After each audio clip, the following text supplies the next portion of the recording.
होळी सण हा सर्वत्र उत्साहात साजरा झाला असून यावेळी येवला शहरातील अमरधाम येथील महामृत्युंजय मंदिरात सकाळपासूनच होळी सणानिमित्त शिवभक्तांची गर्दी दिसून आली। यावेळी नंदीभोवती आकर्षक अशी होळीची रांगोळी काढण्यात आली होती। सायंकाळच्या सुमारास शिवभक्तांनी महादेवाच्या मंदिरापुढे होळी पेटवत होळी सण हा मोठ्या भक्तिमय वातावरणात साजरा केला। यावेळी आलेल्या शिवभक्तांनी होळीची महापूजा करत नैवेद्य दाखवत सण साजरा केला।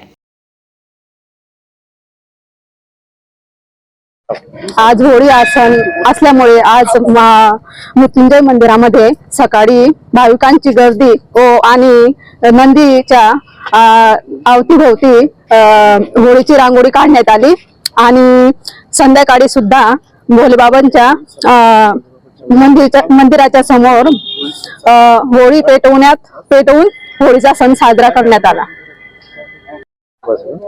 महामृत्युंजय मंदिरात सकाळी अभिषेक झाला। आता त्यानंतर नंदीभोवती आकर्षक अशी होळीची रांगोळी काढण्यात आली। त्याच्यानंतर संध्याकाळी होळी पेटवण्यात आली। भाविकांची खूप